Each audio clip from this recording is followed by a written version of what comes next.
مش لازم علشان تعملي فطير مشلتت تبقى عايزه مساحه كبيره قوي علشان تفرديه وتورقيه، او فرن حامي قوي علشان تسويه وتظبطيه. النهارده هنعمله على نار البوتاجاز من فوق، وهيطلع ذهبي ومقرمش ومورق وخفيف وطري جدا جدا وبأحلى طعم. ولو جربتي الطريقه دي مستحيل تبطليها. بحلة العجان، لو انت هتعجني في العجان تحطي فيها كيلو دقيق ومعلقة صغيرة ملح. ولو هتعجني بايديكي يكون احسن بكتير. حطي برضو الدقيق في طبق غويط ومعاه معلقة صغيرة ملح، وانزلي بكوبايتين مية، وهنحتاج معاهم كوباية كمان. بس الكوباية التالتة هنحطها واحنا بنعجن شوية بشوية، علشان نشوف كيلو الدقيق هيحتاج مية قد ايه. بعد كده الكوبايه التالتة انزلي بيها شويه بشويه زي ما انا بعمل كده، لحد ما العجينه تظبط معاكي ويبقى عندك عجينه طريه كده ومتماسكه. هتخدمي العجينه كويس قوي قوي. نعملها رول كده ونبتدي نقسمها. قسميها زي ما انت عايزه. تمام. 6 فطاير ماشي، 8 فطاير ماشي، ان شاء الله تعمليها 15 فطيره. وكل ما عملتي العجينه قطعيات صغيره طلعت الفطيره معاكي صغيره ومحندقه. عايزه الفطيره كبيره كده وتملى العين، يبقى قسمي العجينه ل4 حتت او 3 حتت زي ما تحبي. يعني بالحجم اللي انت عايزاه قطعي العجينه. انا قسمت العجينه ل8 قطع تقريبا، فده هيديني فطيرة كده بحجم وسط بس مش كبيرة قوي. تمام. هحط العجين بعد ما بكوره على طبق وهغطيه بفوطة، وهسيبه يرتاح نص ساعة. وعلى قد ما تسيبي العجين يرتاح على قد ما يفرد معاكي ويبقى مظبوط جدا. ما تستعجليش عليه، علشان لو فردتيه بسرعة كل ما هتيجي تفردي هيلم معاكي تاني. تمام. عشان نفرد بقى هندي كده الرخامة رشة دقيق. طيب هو الفطير بيتفرد على دقيق؟ طبعا الطريقة اللي كلنا حافظينها من امهاتنا ان هو بيتفرد على زيت وعلى سمنة او زبدة. يعني المادة الدهنية اللي تحبيها هتفرديه عليها. لكن انت لو عايزة تعمليه ويطلع معاكي مظبوط ومضمون من غير ما يتعبك ولا يغلبك، افرديه على دقيق. ودي طريقة سهلة قوي للمبتدئين، او اللي عايزة تعمل الفطير الصبح كده على الفطار ومستعجلة من غير ما يغلبها. تمام. فردنا العجينة بسمك رقيق قوي على شكل مستطيل. هتبتدي تعملي فتحات. ممكن تعلمي بالسكينة الاول وتقطعي بالقطاعة، او تشتغلي بالقطاعة كده لو انت متمكنة على طول. هتعملي ايه؟ هناخد الجنب اليمين هنعمل مثلا 3 فتحات، يبقى الجنب الشمال قصاده 3 فتحات. بس الفتحة مش هتوصل للعجينة للاخر. احنا نعمله مثلا في التلت اللي قدام والتلت اللي ورا. ولو فوق هتعملي 3 فتحات او 4، يبقى تحت زيهم بالظبط 3 او 4.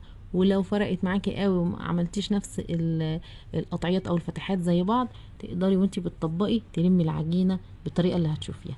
هنا انا مسيحة شوية زبدة، ولو انتي الزبدة عندك مكعبات وطرية قوي وتقدري تدهنيها على العجينة فممكن تستخدميها. لكن اللي عندي كانت جامدة شوية فانا سيحت شوية على نار هادية ووزعتها على العجينة بالشكل ده. وبالفرشة هبتدي افرد الزبدة كويس. مش عايزة حتة كده من العجينة تكون فاضية. لو الزبدة عايزة تزودي لها شوية زيت فتمام قوي مفيش مشكلة. نبتدي بقى نطبق. ناخد كده حتة من فوق وحتة من تحت نطبقهم على الجزء اللي في النص. لاحظي كده ان احنا مقطعين في 3 مسافات تقريبا. يعني المسافة اللي فوق قد اللي في النص قد اللي تحت. دايما وانتي بتقطعي تخلي العجينة قدامك تبقى 3 قطعيات. ناخد اللي فوق ونطبقه على اللي في النص، وناخد اللي تحت ونطبقها على اللي في النص، واللي في النص نقلبها على جوه. خلاص كده انا طبقت الفطيرة. هركنها على جنب، احطها على طبق كده مدهون زي ما انتي شايفة كده. احط له فرشة زبدة او فرشة زيت، وهدهن وش العجينة. ولازم تدهنيها يا اما بالزبدة يا اما بالزيت يا اما بالسمنة علشان الوش بتاعها ما ينشفش. وعلى هي ما ترتاح وتاخد وقتها نفرد اللي بعدها. يبقى المسافة اللي انت هتفردي فيها الفطيرة اللي بعدها نقدر نرجع للأولى ونبططها تاني. وهنشوف دلوقتي هنبططها ازاي وهنعملها ازاي. جبت بقى الفطيرة الأولى بعد ما طبعا عملت العجينة اللي بعدها وقطعتها وورقتها وركنتها ترتاح شوية. نرجع للأولى. طبعا احنا مطبقينها فهنبتدي نفردها كده فردة بسيطة. بصي لو قلبتيها على الوش ده او على الوش ده مفيش مشكلة. المهم ان انت تفرديها فردة بسيطة كمان. وبعد كده تطبقي الحروف بتاعتها زي الظرف والبوز بتاع العجينه كده لميه على جوه. احنا عايزين نكورها شويه، تخليها كده مدوره الى حد ما. لو انت مش عايزاها مدوره ورحتي مطبقه كده وسبتيها مربعه مفيش مشكله. تبتدي بقى تفرديها او تبططيها كده تبطيطه خفيفه. تمام. لو لقيتيها معصلجه معاكي مش عايزه تتفرد، سيبيها بس نص دقيقه، هتبقى حلوه كده زي الملبن وهتتفرد معاكي على طول. تمام. خلاص كده احنا هنفردها. كل اللي هنعمله نروح على النار على طول. حطي طاسه، اي طاسه عندك تكون واسعه شويه، حطي فيها معلقتين زيت او معلقه صغيره سمنه. بس لو حطيتي زبده لازم تحطي مع الزبده زيت. وخلي النار هنا وسط، الطاسه تسخن بس خلي النار اقل من الوسط، وانزلي بالفطيره ويدوبك ثواني بسيطه العجينه تشمع بس اقلبيها الناحيه التانية. التسويه اللي هتشوفيها دي هتخليها خفيفه معاكي ومورقه ومقرمشه جدا من بره وطريه زي الملبن من جوه. ان انتي ما تسيبيهاش لما تاخد التسويه كلها من تحت. انا قعدت فتره اعمل كده وما كانش بتديني نتيجه كويسه، بس بعد ما جربت التسويه دي طلعت معايا مظبوطه قوي.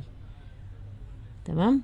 يعني تاخد معاكي تشميع خفيفه يا دوبك العجين لونه يغير بس تقلبيه على الناحيه التانية. هتلاقي التوريقه بتاعه الفطيره كده عبت هوا وانتفخت، وهتاخد لون ذهبي واحده واحده. بصي شايفه الهوا اللي في الفطيره؟ بصي بتنتفخ ازاي. تاخد لون ذهبي نقلبها الناحية التانية، وتاخد لون ذهبي من تحت نقلبها الناحية التانية. كل ما تاخد لون بسيط نقلب، كل ما تاخد لون بسيط نقلب لحد ما تستوي وتطلع باللون اللي انت عايزاه.